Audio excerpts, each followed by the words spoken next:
Warriors team ম্যানেজমেন্টকে একটা ঘোষণা দিয়েছিল আপনাদেরকে উপহার দিবে, আসলে উপহারটা পেয়েছেন কিনা এখন পর্যন্ত? হ্যাঁ, পাইছি তো আলহামদুলিল্লাহ আইফোন। বিপিএলের শিরোপা জয়ের পর রাজশাহী ওয়ারিয়র্সের দেয়া উপহার এখন মোহাম্মদ রুবেলের হাতে। দেশের একমাত্র ফ্র্যাঞ্চাইজি টুর্নামেন্টে যখন দলগুলো ক্রিকেটারদের পারিশ্রমিক দিতেও নয়-ছয় করে, তখন ভিন্ন পথে হেঁটেছে ওয়ারিয়র্স ম্যানেজমেন্ট।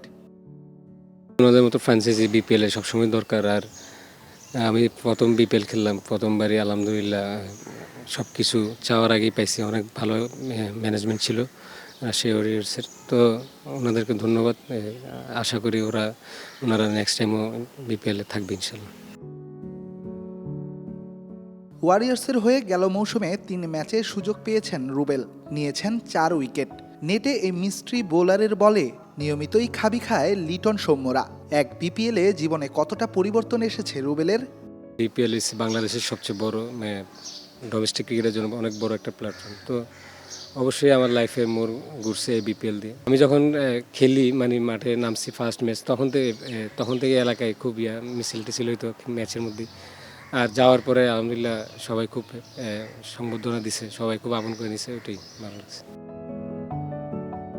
ক্রিকেটার ছাড়াও আরেকটি পরিচয় আছে মোহাম্মদ রুবেলের। বিয়ের নিবন্ধক হিসেবে এখন পর্যন্ত ৬,০০০-এর মতো বিয়ের নিবন্ধন সম্পন্ন করেছেন তিনি। তবে বিপিএলের পর বেড়েছে ব্যস্ততা, পাল্টেছে জীবনের চিত্রটা।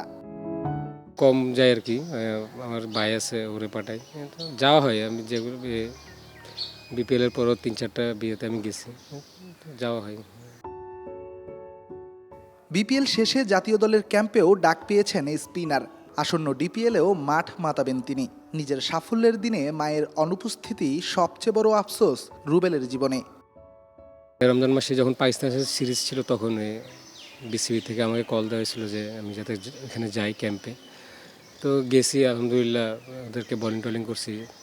কোচরা সবাই ছিল, সবাই খুব ইন্সপায়ার করছে আমাকে।